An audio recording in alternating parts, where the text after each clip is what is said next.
Mount Everest stands over 8,800 meters tall. To put an exact number on a peak like that, you obviously can't drop a tape measure from the summit. In the 19th century, British surveyors found the height of the highest peaks in the Himalayas from over 160 kilometers away. To do it, they used highly precise angle-measuring instruments called theodolites, relying entirely on the rules of trigonometry. To take a trigonometric measurement, we start by mapping two invisible lines.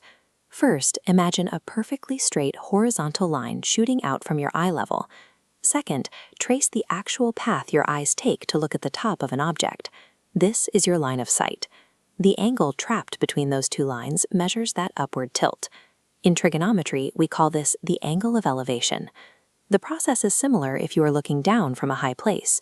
You still draw your horizontal line straight out. But now, your line of sight points down to the ground.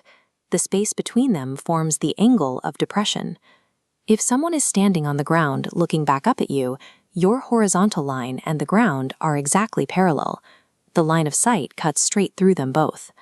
Because of the rules of geometry, those alternate interior angles are mathematically identical. Your angle of depression looking down matches their angle of elevation looking up. This diagram shows how we translate physical space into a right triangle. A boy stands exactly 8 meters away from an electric pole. He looks up at the top of the pole at an angle of 60 degrees. Our goal is to find the height of the pole, which we will label h. In this triangle, we know the length of the 8-meter adjacent side, and we need to find the length of the opposite side, h. Because we are dealing strictly with the opposite and adjacent sides, we select the tangent ratio. We set up the equation, the tangent of 60 degrees equals h divided by 8. Since the tangent of 60 degrees evaluates to the square root of 3, we substitute that value in. Multiply both sides by 8, and we find the height of the pole is exactly 8 root 3 meters. By securing just one distance and one angle of elevation, the tangent ratio gives us a reliable way to solve any single triangle height problem. Sometimes obstacles prevent you from measuring the distance to the base of an object directly. Instead, you can take two separate angle readings. Imagine looking up at a palm tree at a 45-degree angle of elevation. You walk backward exactly 11 meters, and the angle drops to 30 degrees. This diagram represents that two-step observation by drawing two overlapping right triangles. They share the exact same vertical height, h. The base of the first triangle is an unknown distance, x. The second observation adds a known distance of 11 meters to that base. We analyze the inner 45-degree triangle first.